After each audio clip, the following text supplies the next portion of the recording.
You're listening to Tremendous Leadership with Dr. Tracy Jones. Hi, everyone. This is Dr. Tracy C. Jones, and welcome to another Leaders on Leadership podcast, where we pull back the curtain on leadership and we talk with leaders of all ages and stages about what it takes to truly pay the price of leadership. And today, I am very excited because my guest is the tremendous Paget Rhee. Paget, welcome. Thank you so much for having me. I'm so excited to have this conversation. When we reconnected again, I was like, your energy is just infectious and I need that. So it's awesome.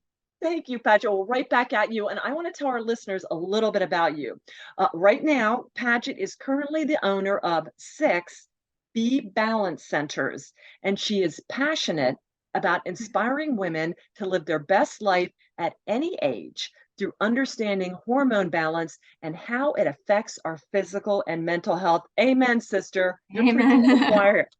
Yeah, absolutely. We all need that support, Oh, we do. Well, Paget and I, she mentioned that we have been, she's a South Central person just like me. And we recently connected at a women's conference where, of course, she was there representing what she's doing. And it was like, oh my gosh. So we caught up after all these years of being entrepreneurs and working to do in our calling. And I thought, I have to get her, after hearing all the tremendous things she's doing, get her on this podcast. So, Paget, let's get right into it, because I know you're going to unpack a lot of what you're doing and what your journey has been. My father wrote a speech called The Price of Leadership decades ago. And boy, leadership is just always such a hot topic. But in it, he talks about the 4 prices you're going to have to pay if you are really going to be a truly authentic leader and not just a leader in title only. And the first thing he talked about, Paget, was loneliness. And we've all heard that. It's lonely at the top.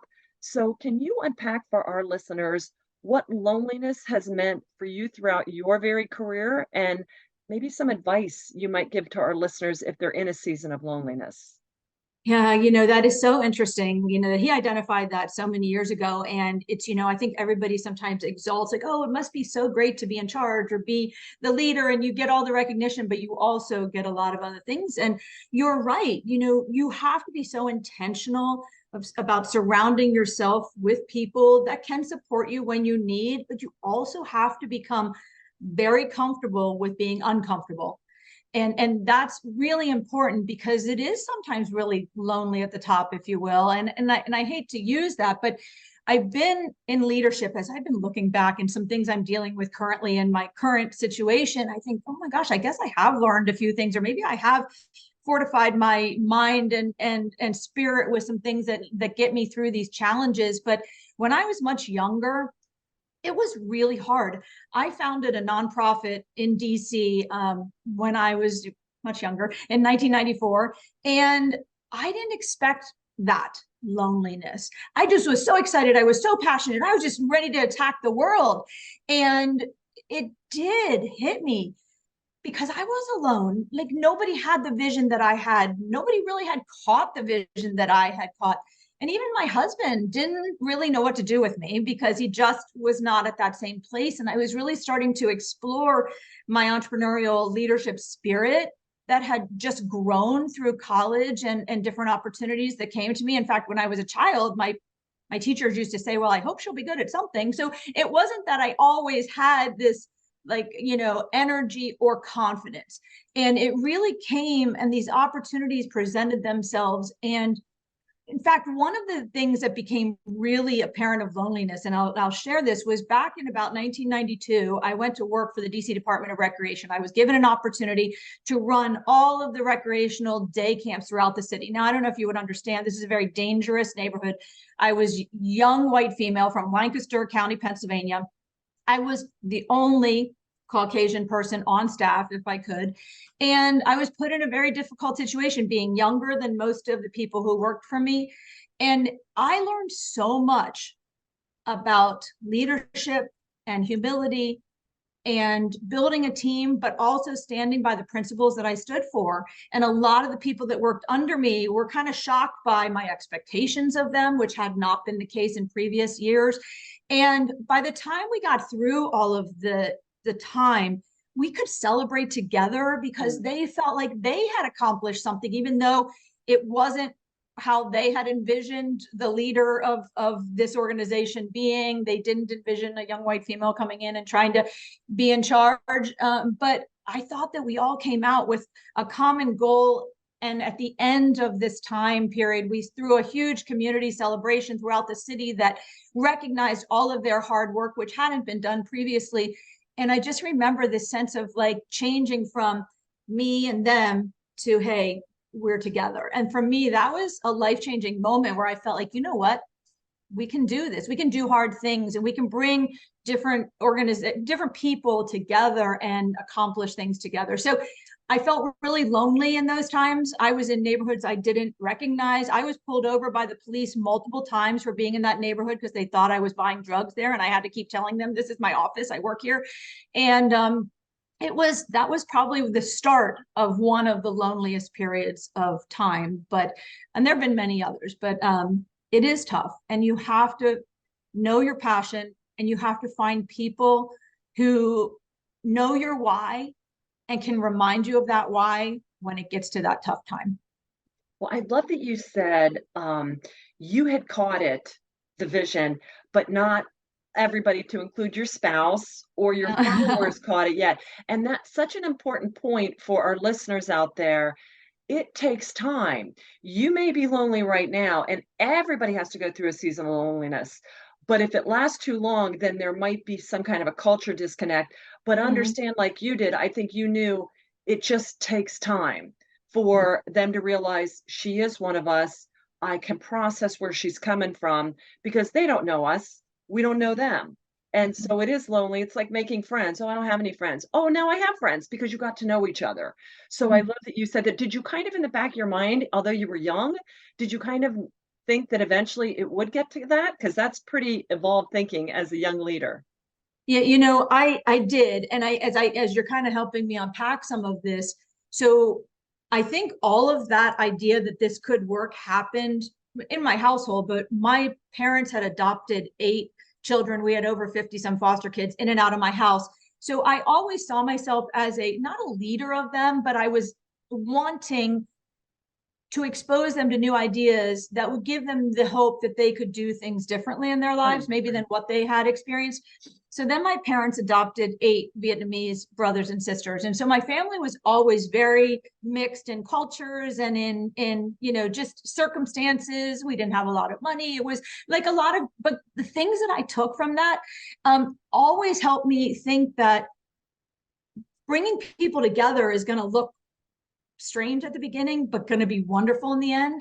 So I think when I got into that situation in DC, I just knew this was going to work out, and I knew they were going to love me once we figured it out.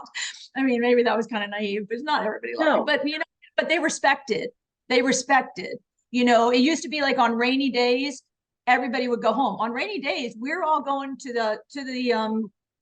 the offices to organize and to prepare and plan and work together. It wasn't just everybody's going home. So it was a very different change in work culture as well for them. But by the time they got done with it, they saw me there with them, and they saw me doing the same things with them. And I do feel like it changed their perspective. So, but you said something that's really important. I do agree that as leaders, we have to be prepared to allow people time to catch the vision. But I also think we need to be prepared, and it's such a fine balance to say when maybe our vision isn't right. And how do we judge that? And there have been times where I've had to abort mission, where I was like, okay, I thought this was a path, but I had to be less emotional and more logical. And I'm probably more emotional, as you can see, as I get into this. But I think that what you said is really wise, though. Sometimes it's such a fine line. Where do you go? Okay, you know what? This path might not have been the right call, and maybe I need to adjust it. So it's absolutely. Well, I've done it too. I mean, I think people think, well, if I'm a leader, you're going to see the followers are 80% of the equation. Okay, so if you get to a point where you realize I am not a good fit, and that's very evolved of the leader to say, I need to go someplace else, because but we come into these places, and I've had that happen. Don't think you failed as a leader, because it's either going to fit. It's a dance, and if certain people are dancing to a different tune, you need to go, or they, just like we expect them to leave if it's not a good fit. We as leaders, if there's not a value congruence or something like that, we need to go too. And that's why I tell people, just, there's this, oh, well, if the door's closed, just kick it. Yeah, I get it. Yes and no. But, Yeah. you can only kick so far before you're going to break your legs off. And it's not, some doors are you're meant to just knock on and get the experience and then go to another door. But Yeah. you talking about that foster care, no wonder you have such a resilience as far as finding a common ground, finding a way to identify. And that's how what true leadership is, because unless they can identify with you, there's not going to be any communication. And you with that, how, oh my Lord, I almost Yeah. started crying. That's unbelievable that you got exposed to that. Mm-hmm.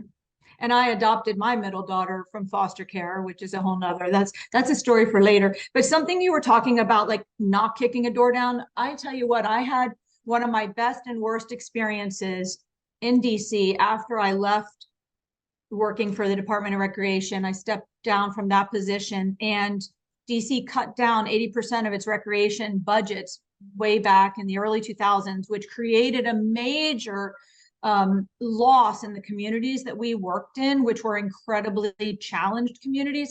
So now there were no longer recreation centers for kids to go to. There were no longer services for after school. So I was just really passionate about finding ways to continue to provide those opportunities. So first I started volunteering at a homeless shelter, and we created a teen program for teen homelessness. And I worked with a young prostitute program in DC, and I've spent all night in jail with young prostitutes. And those are like some of my best, powerful memories of those opportunities. But I went to a church, my husband and I got married, and we went to this church, and my husband and I were taking turns choosing what church we would go to and try them out as we were trying to find where we would fit. So it was my husband's week to choose. And he's like, well, here's one that says Lindbergh Falk. And I've never gone to a church with a woman pastor. This is back in, 1994.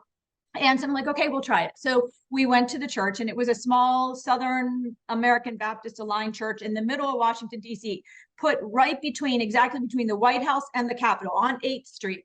And 8th Street at that point in time in 94 was very dangerous. They were just lots of homelessness, lots of drugs. It wasn't like it is now. Now it's like Disneyland. It was not like that then. And we went to the church, and afterwards the pastor invited us to lunch. It's like, okay. So my husband and I went with him, walked across the street to a little Chinese restaurant because it's right in Chinatown. And I told him my vision, like my heart is to start a program for kids. And I'll get emotional talking about it because I have this vision. And I wanted to start a program that involved recreation, spiritual development, education for kids in the community because of the loss of these recreational programs that I knew were out there. And he said to me, do you see this whole building? At that time, we had a whole block long building, 4 stories high. He said at one point in time, this building was a youth center in the 60s. But we've lost funding. We don't really have anyone to run it, and there's nothing going on. And as I walked through this building, it was dilapidated. It had a full commercial kitchen, a whole dining room to seat 200 people, and lots of things going on there. And he said, you know what? This was after a few conversations, but literally he said, we'll give you that space, $5,000 seed money, and you see what you can do. And I took it. And my office to start was a little broom closet, and I literally had a desk and a phone. We didn't have computers at that point in time, and I just remember just doing whatever I could. And we grew that program, raising all of our own funds. We built out a whole program called Urban Hands, which hosted mission teams from all over the country. It's another story to help them work in the city. So I was able to grow 15 sites across the city using the hands from mission teams. Anyways, it grew very large. And during that time, I was in an old historic church who valued more that all of the chairs were lined up on Sunday morning for their Sunday school classes of 6 people, rather than the 120 kids that I had there for a Christian concert the night before.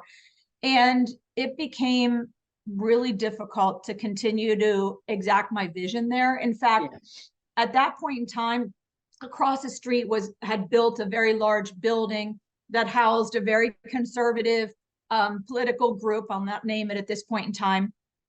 But one day, a check arrived on my door from the president of that organization that just said, I see those kids coming in and out every day, and you need to use this for your purposes.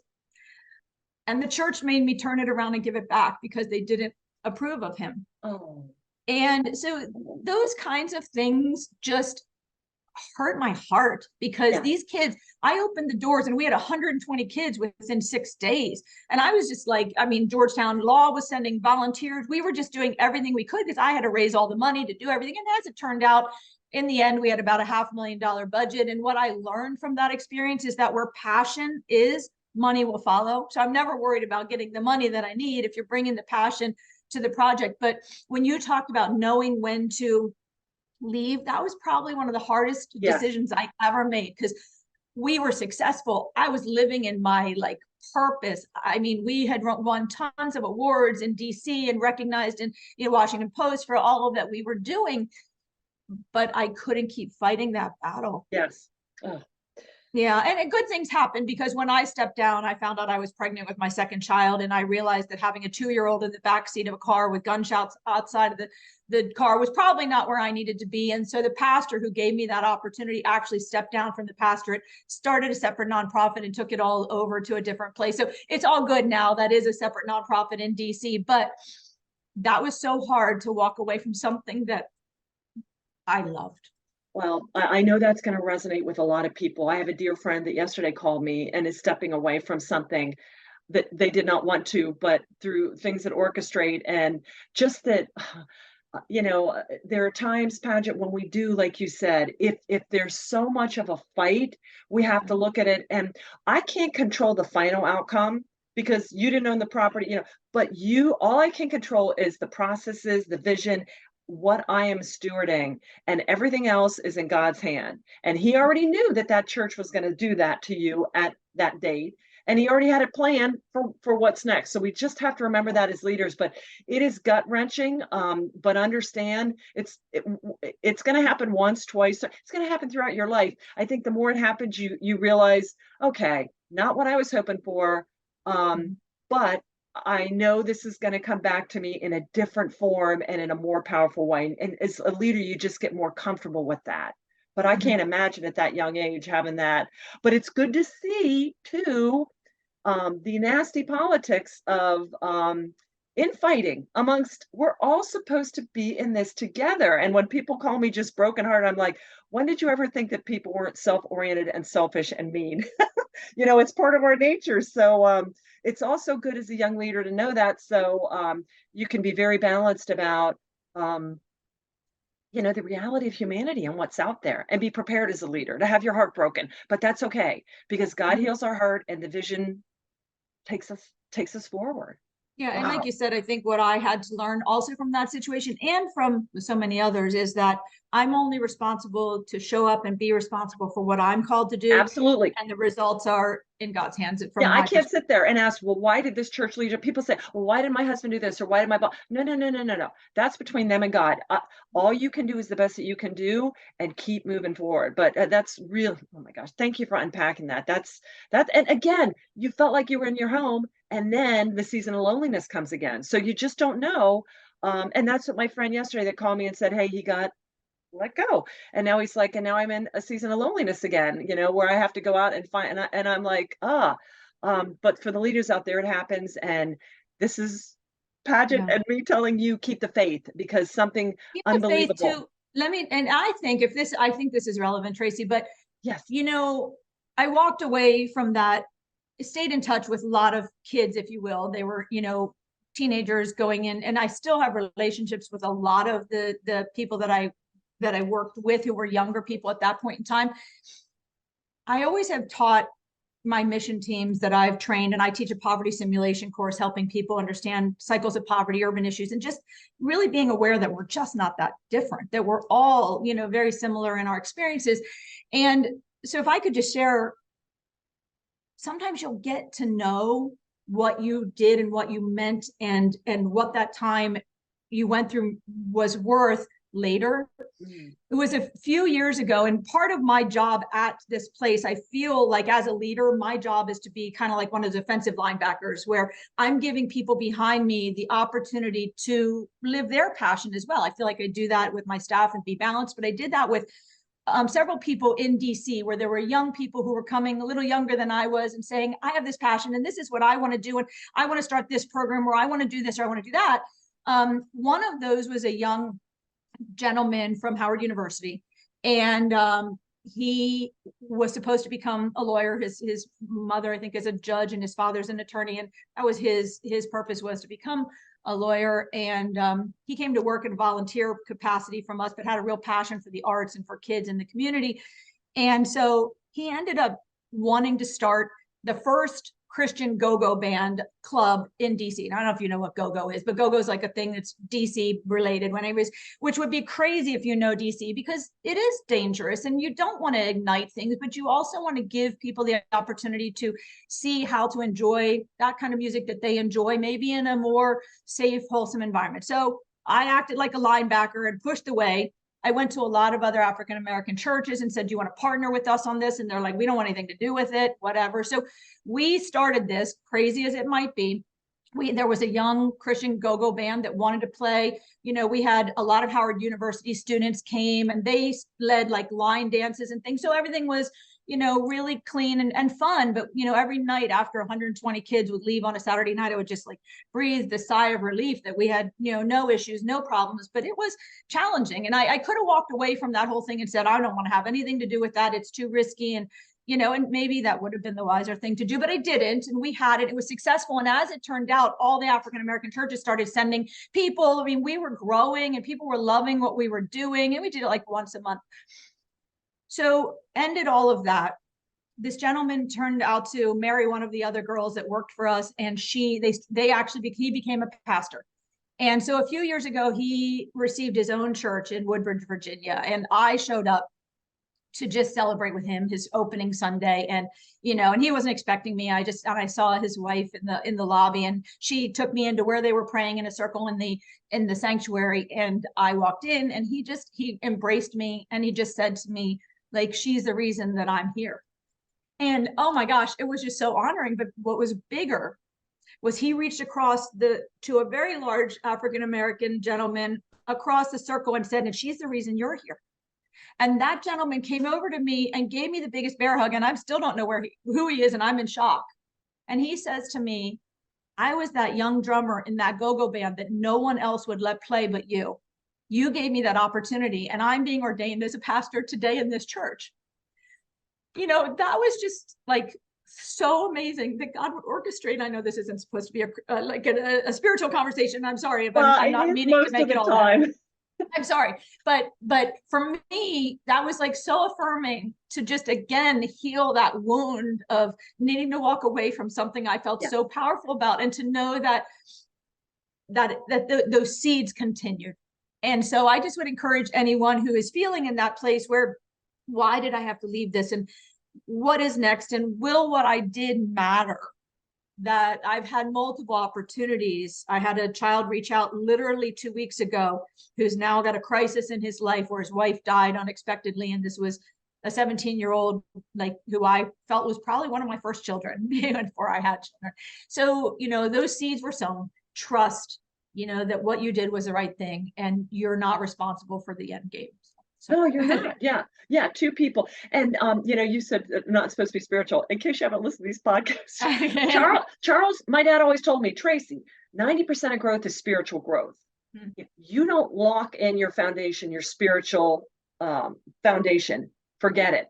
You can build everything else up, but your values, your convictions, your core, you know, what you're living for, none of it matters. So I'm really glad you went there, because our audience knows exactly the importance of that. So, so now we talk. So the other 10% is probably the physical realm, and I want to move on to the next one: weariness. And my father would always say, you know, like you said, you get home, you're tired. There's people that should be doing what they're doing, they're not. You're picking up.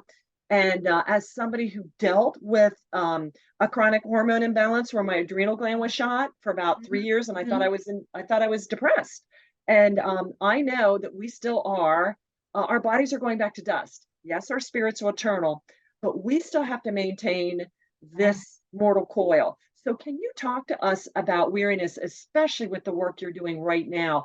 Yeah. Because no matter how much you pray and all that stuff, we have to finish the race strong physically too.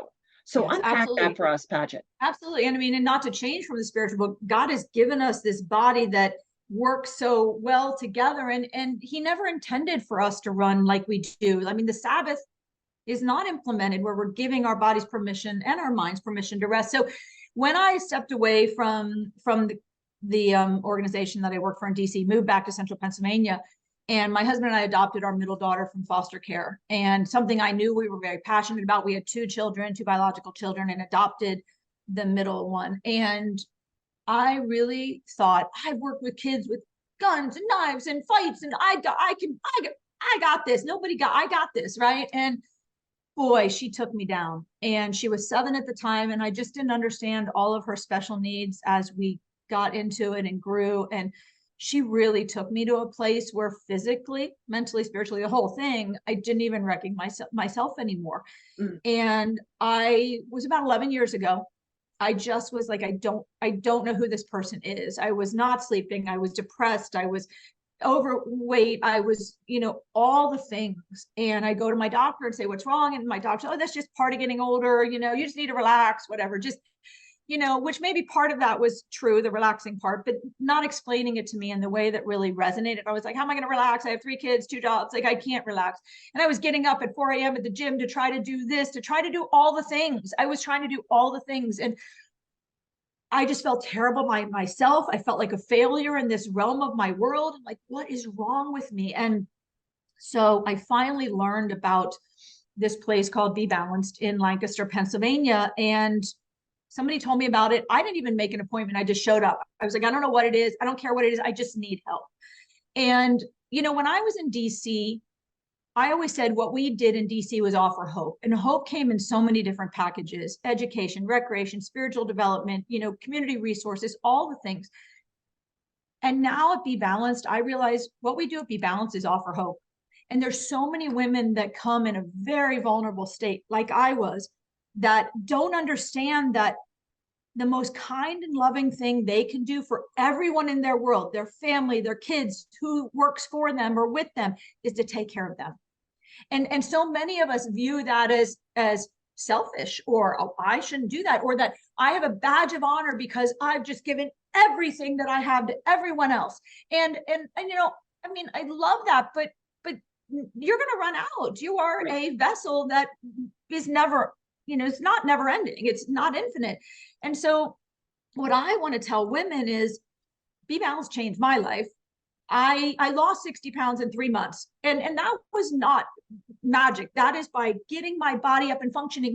I have an amazing team. I have 6 centers of BeBalanced now. And I could not do what I do without building a team of women and empowering them and giving them the resources to do what they do. BeBalanced is about giving your body that team. God has given us a team of hormones that help with weight management, sleep, energy, depression, anxiety, managing stress, libido, all the things. Hunger. I'm hungry, I'm full. Those are all hormones. And so we have a team inside of us. And if we are not resourcing that team intentionally, we're not helping that team with what they need to be able to do their job, we're failing. So, I think a lot of women follow, traditional, I'm just going to work out harder, I'm going to eat less. That is not learning how to resource your body. And this is a whole different podcast about, all of that. But so for me, I learned all of that. And funny story is that I learned how to take care of me differently, which, what I say to mothers and sons, I'll say mothers of daughters and mothers of sons, me learning to take care of me differently also gave my daughter permission when she's 25 now, but gives my daughter permission to draw boundaries around herself and to realize that giving 100% of herself away to everyone around her probably is not a fair ask. And I feel like when we step back and say, what, I'm going to go ahead and put this around myself for now, which is what I really encourage our women to do in different capacities. It's okay. Everyone will still be supported. Everyone is still loved. But by saying, hey, listen, I'm going to make this healthy meal tonight. if you're not happy with what I'm making, I'm not making 5 meals. This is healthy. This is going to sustain your body. Peanut butter and jelly over there if you need it, and just really help them to draw lines around themselves, or listen, I need 20 minutes of relaxation. I'm going to be headed to the room. When I come back, I will help with homework. I will do all of that. But right now it's my time. And we are always the ones that get put to the side. Well, the other emergencies are much more important. We are going to be an emergency soon if we don't deal with it. And I was an emergency that was unable to really deal with all that I had going on. So BeBalanced was something that really empowered me. It also changed how my family eats. My son is an athlete. My son has always been an athlete. I learned through BeBalanced how to source an athlete, how to give him healthy foods. My son actually has cooked his own food since he was in 10th grade. He's a senior at the Naval Academy right now. And I know your husband is from the Naval Academy, so we have that. But he's learned how to take care of his body as an athlete. He's played lacrosse at the high national level with Under Armour and at the Naval Academy. And BeBalanced taught me things I didn't know about nutrition and about how to really source your body effectively with good supplementation and good minerals and vitamins, because we have to be intentional. God's given us all that, and he's made our bodies to need it and receive it. So being intentional about those things is important. And I'm just going to say gummies are not being intentional. It drives me nuts when women tell me they're taking a gummy vitamin. I'm like, oh my God, you're a big girl now. Like you're a big girl now. So that's a whole nother conversation as well. But how I got to BeBalanced though is BeBalanced changed my life, but there was only one BeBalanced in the country. So at that time, my dad and my brother and I had worked in a business together. My dad and brother and I owned, I didn't own it. Sorry. My dad and brother owned it. And it was about building log cabins all over the world, which is something on a whole nother story that I learned a lot of leadership from.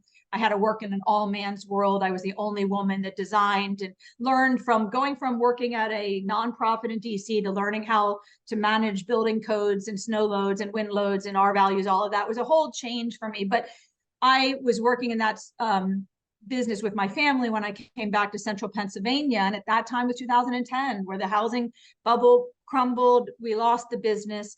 And so we knew a business broker in Lancaster who was helping to franchise BeBalanced. And I did this program and I didn't tell anyone I was doing it. I didn't tell my family because I'm like, can it work? Can I do it? I didn't know. And at the same time that I was doing BeBalanced, this business broker went to my brother and my father, who he knew, and said, there's this new thing that they're franchising, and I think that you should buy it and Paget should run it. And so talk about providence. So I told my parents I lost 25 pounds the first month, and they were like, wait, isn't this the thing that we were introduced to? So it all came together. Anyways, long story short, we opened the first BeBalanced location. And again, now I have 6, but my leadership at BeBalanced has changed from starting working with clients and empowering individual clients and women to now empowering my team to do what they love. So I think I probably got off course as to what your question was, and I apologize for that. But I think your question was weariness, and the weariness was very real. And I found ways to support. I can't change the stress that's coming at me. None of us can. But what I can do is be intentional about fortifying my mind and my body, my adrenals, to manage it. And so understanding that that's a real thing, that you can't expect water out of a stone. You have to really infuse what your body needs to be able to give it that level. So many people say to me, oh my God, how do you run a company that has 7 Airbnbs and 6 BeBalanced and have kids and do all these things, and you must never sleep? I sleep really well because I created a team internally that's doing what I need behind the scenes. So I love it. That reminds me of that Lena Horne quote. It's not the load that breaks you down, it's the way you carry it. And so we all have this, the one Facebook meme is we all have the same 24 hours a day as Beyonce. How does she do it? Because she has a team. And I love how you said, resource your body. And you hit on the very wonderful point about leadership as you're growing a business. It's no longer about you working in the business, in the details, but now you're working on your team, because that's where entrepreneurs get so burnt out. Well, I'm still doing everything, but you're not supposed to. Even if you're working at Walmart and you're a manager, you're no longer supposed to be doing the day-to-day stuff. You're supposed to be developing the people underneath you. So that's awesome that you did that, because otherwise you will, once again, I don't care how healthy you are or how well you're eating, you'll still burn out, because we're still limited physically in what we can take on. Yeah. And if I don't give them that opportunity, I mean, I love that they feel good about what they're doing, that they feel empowered, that they feel success. Yes. That's what brings me joy now. And if I micromanage them and don't really allow them to live into their spirit, it's not benefiting me in any way, shape, or form. Well, that's not leadership, and especially as an entrepreneur, you need people in line with the vision. So I love that. Okay, so now let's talk about abandonment, because and my abandonment, we're animal lovers. Abandonment has a very negative connotation. Fear of abandonment as women, that's a bad thing. But my dad would always tell me, because I'm like, Dad, how'd you get so successful? And he's like, I have no idea. It's like I do more in a day to contribute to my failure than my success. And I'm like, and he explained to me abandonment and how abandonment is really stop doing what you like and want to do in favor of what you ought and need to do. So it's being very focused on what is going to get you forward, whether it's the people in your life or habits or even what you're watching on TV in your spare time, what you're putting in your mind. So Paget, with everything you have going on, how do you stay really tightly bounded or focused so you can really pour your energies where they need to be? That's a really good question. When you ask that, I have to think about it because I feel like I've gotten pretty proficient at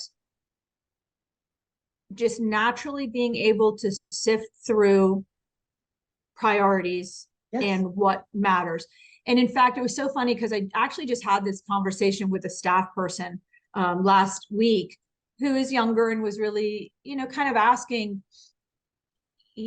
for her, I think one of the things that holds a lot of mental energy is worry.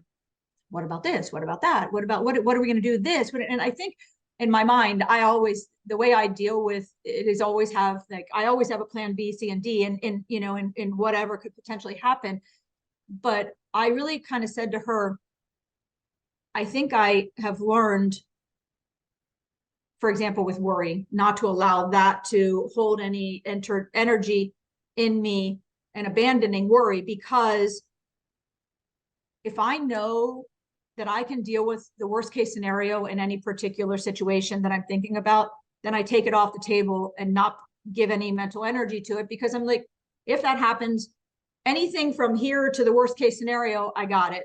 So I think I've gotten good at being able to weed through, but I've also been able to give myself permission when we talk about what's on TV. Sometimes I think my husband says, I can't believe you watch this, this is mindless. And sometimes, I give myself permission to watch mindless things too, and because so many times I feel this like, oh, I should be listening to this podcast, I should watch it, I should be reading this book. And sometimes I have to give myself permission to abandon productivity for a minute and really just say, just enjoy this for a minute, and something else that I just came to me, and I think this happens with that is relevant. I have a lot of guilt sometimes when I feel like I should be working harder. For example, I took 2 weeks. I love going to Colombia. My brother lives in Colombia and we spend a lot of time in South America, in Colombia. And I was down there for 2 weeks in the summer. And one day I said to my brother, God, I feel really guilty. I should be going back to work. And he said to me, that's the most ridiculous thing, because you're feeling guilty for creating the life you wanted and living the life you created. And why? So I've also abandoned guilt in that too, so I think getting older and abandoning some of these things and not apologizing for them. I don't know if I exactly hit on your, question, but yeah. So, that was, for me, that became so important. Why am I feeling guilty about this? Everything is fine. Everyone is doing what they need to do. And I'm living the life I created, and so it was a real awakening for me. So. Well, I love that. And I love that you brought up guilt, because somebody called me on something once and they said, that the guilt, Tracy, they said, guilt is a self-imposed emotion. And I was like, okay, so it's up to me to stop putting that on myself. Guilt, shame, anger, all that, the fruits of the spirit are God-given, but all the bad stuff, that's self-imposed, frustration, anger. So I opt out of it. And I'm so glad you said that, fear, anxiety, we do just say, and remember, it all starts in the mind. This is where everything programs, this beautiful thing that God gave us. And we have the mind of Christ. So, and then it goes to your emotions and then to your hands and your behaviors and your habits. But I love that you said that, because that's where everything begins and starts. And you just tell your mind, no, I'm going to mute that. And it always Mm, pops in. Um, but just like temptation, we're all going to be tempted. But I was reading this book, The Potential Principle by Edwin Lewis Cole. It's one of my favorite books. It's an old timey book, and he says the only two ways the devil can attack children, brothers and sisters in Christ is temptation and accusation. Okay, so mm, if you can't, you've got to be on guard for temptation and flee from that. But accusation, just that, well, what shouldn't I be doing? Shouldn't you be doing this? And it's like, nope, nope.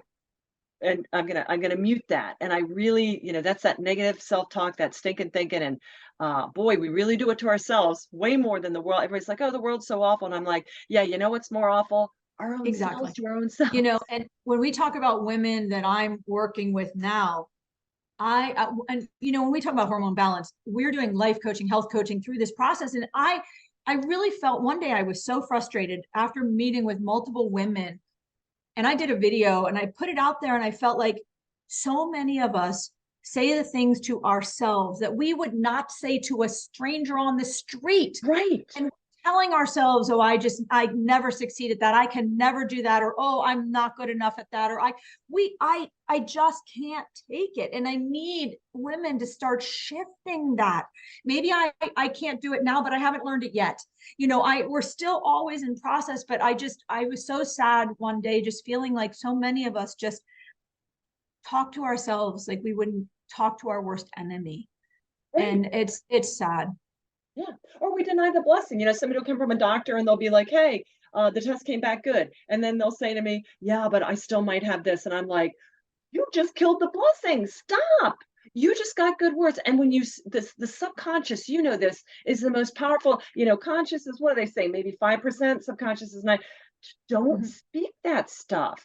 Abandon that nonsense. It does not. What does the Bible say? Not one iota of worry can add 1 hour to your life. Stop it. No. We're post-COVID. Didn't we learn how deadly? What was more horrible than COVID?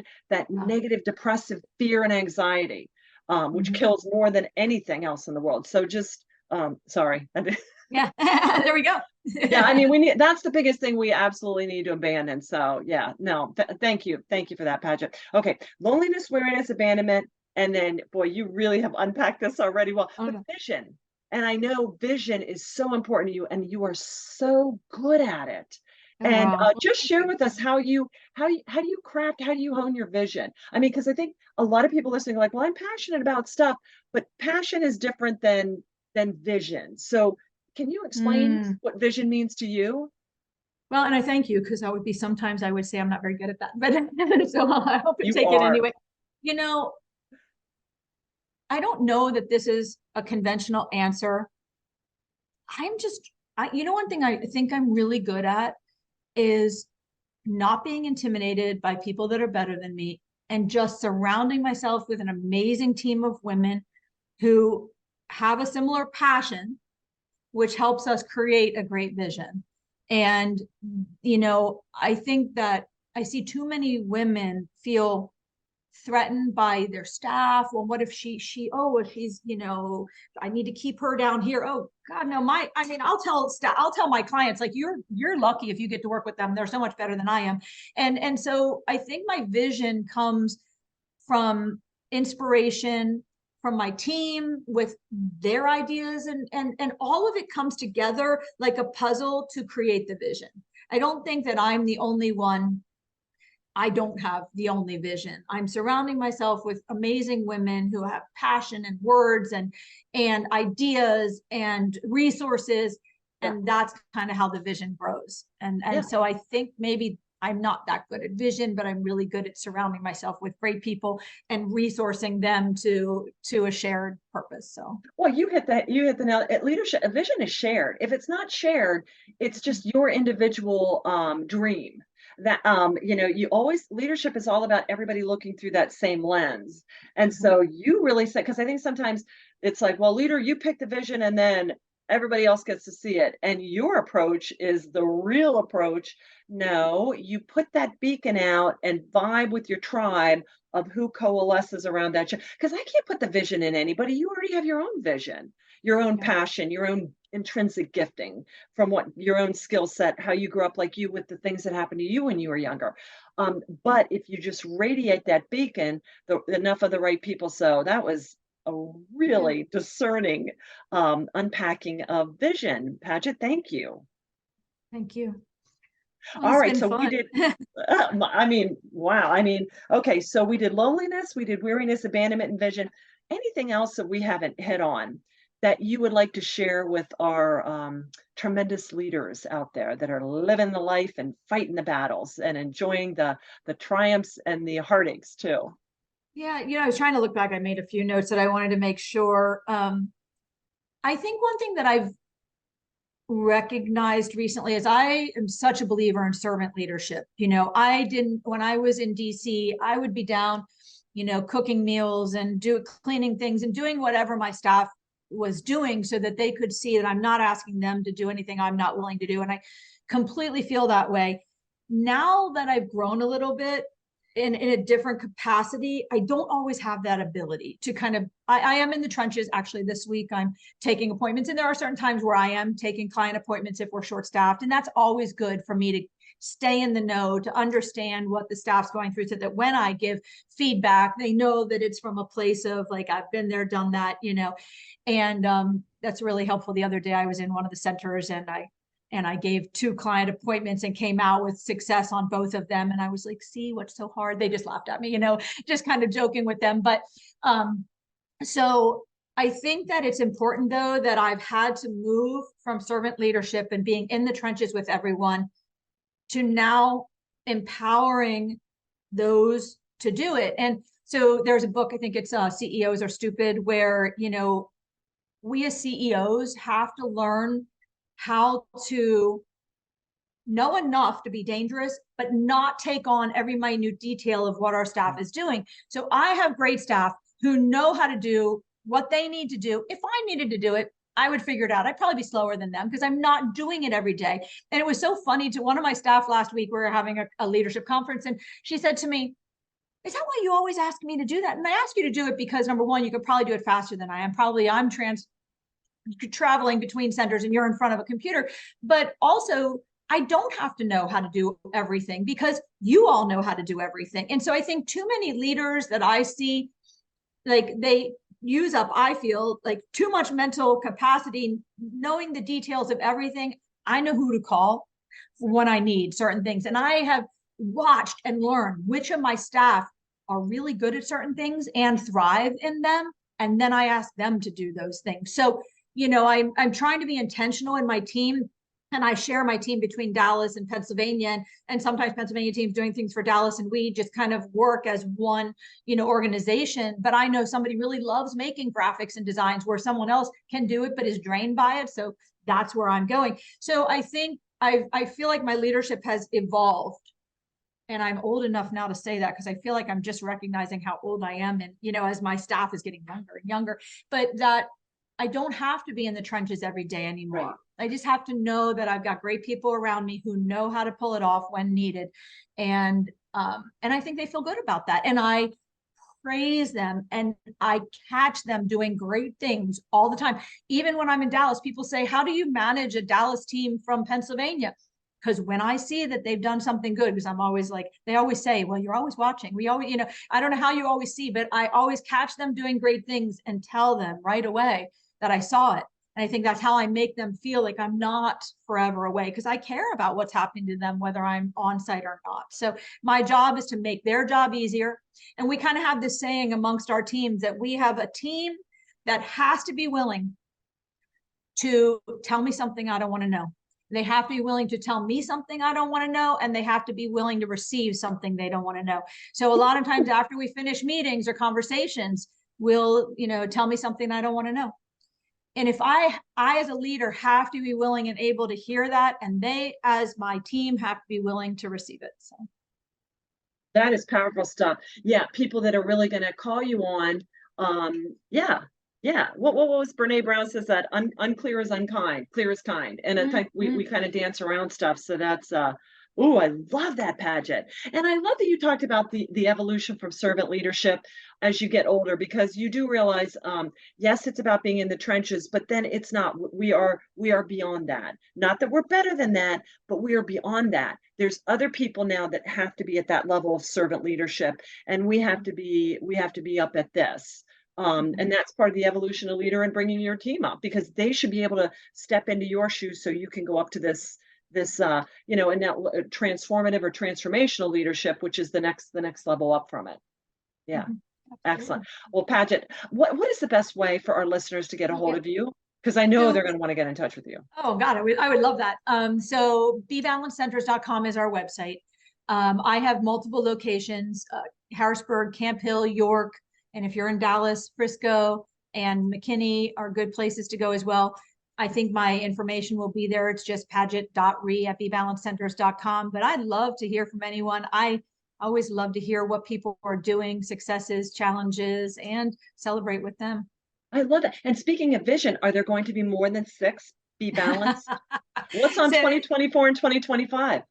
There are always those potentials. We're absolutely looking at, we want to, for me, it's about giving women the opportunity to change their life and support their quality of life moving forward as they age. I'm 56 now. I did this when I was 45, and I went through early menopause because of stress, all the things.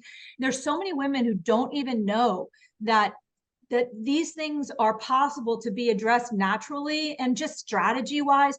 So for me, it's about getting the word out there, and we do it virtually or in person. So you don't even have to be by one of our centers, but helping you understand how to support your body. And sometimes it's mental shifts and sometimes it's physical strategies, but it's not rocket science. And it gets so exciting for me to see women. I mean, I've gone Machu Picchu in the last 10 years. I've hiked, I've mountain biked with my, athletic son down Killington. We've done lots of fun things. And I am so blessed. I wouldn't have ever done those things without Be Balanced. So I do want women to check it out and understand that there are resources, and maybe even empowering them that when their doctor says, well, you need this another blood pressure medication, or you need this, or you need that, maybe asking the question, what could I be doing that would eliminate the need for that? Because the more medications we're on, the more our liver is needing support. And I don't think until I got to Be Balanced, I didn't really think about all of these things and how it was impacting my body. We work with a lot of gut health because stress is impacting a lot of gut health. And then forget about the shots. People don't understand these weight loss shots. And we are a weight loss program, but it's really about getting your body up and functioning so it can act like it needs to. With these shots, you're taking over your body's function so that when you stop doing it, your body doesn't know how to do it anymore on its own. So we're seeing more problems now with people and gut health. And so, that's not but for us, we're very passionate about helping women, and we see women that lives are completely changed. Look at our reviews. People are saying this is, and everybody's taking different things away. I had an Army vet with PTSD the other day, and when she came to us, I mean, the depression and her body just so depleted.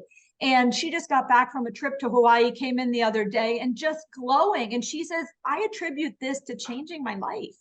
And so I can't even talk about how much it means to be. This is so much more than vitamins and weight loss. It is life-changing. So thank you for the opportunity. Sorry, I could go on. I won't. Oh, no, and somebody who reclaimed theirs at 55, 5 years ago. I am stronger and literally stronger, more active, more clear in my thinking. So ladies, are gentlemen welcome too? Oh gosh, absolutely, because they have hormones as well, stress, insulin. I mean, and I'd love to see them. We have good problems in that you're probably going to have to go off of some of the medications you're on. Your body is going to reclaim its ability. Yes. Thyroid function. Yes. People that had hysterectomies, do you know how many times I say to them, do you know why you had the hysterectomy? Well, no one ever explained this to me. This was a hormone imbalance you've been dealing with for years that could have been addressed naturally. But instead, you've gone through this huge shift that now has created more issues. And we can't change that it happened. But when I give them that aha moment and walk them through their story, and they're like feeling like, I wish I would have known that, and I need to be more informed. And that's where we just get really excited about women feeling empowered. Well, there is no, like I said, there's no amount of money in the world the greatest wealth is health.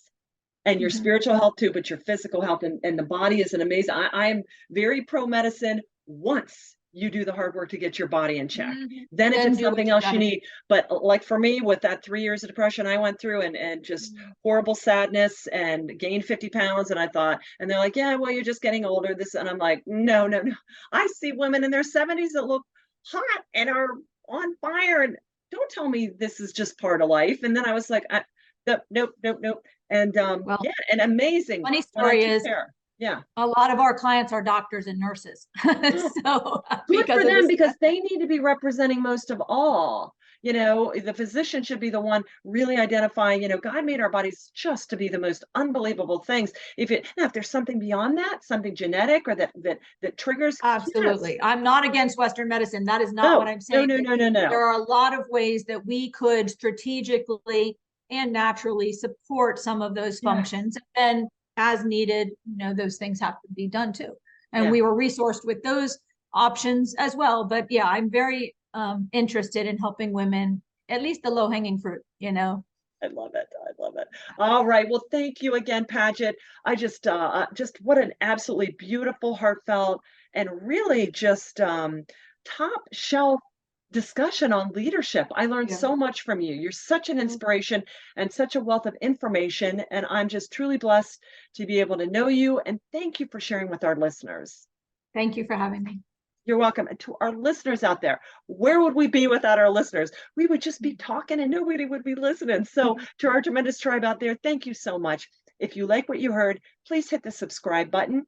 Do us the favor of a 5-star review. That really helps a lot when other people are looking for tips to pay the price of leadership and live a tremendous life. Please like or share, comment, reach out to Paget, and Yeah. keep on paying the price of leadership. Thank you so much, everyone. You have a tremendous rest of the day. Bye-bye. Thank you for listening to Tremendous Leadership with Dr. Tracy Jones. Find out more about Dr. Jones at www.tremendousleadership.com. If you've been ignited by something you heard in this episode, let us know by leaving a review for Tremendous Leadership wherever you listen to podcasts, or by sending us a message through www.tremendousleadership.com.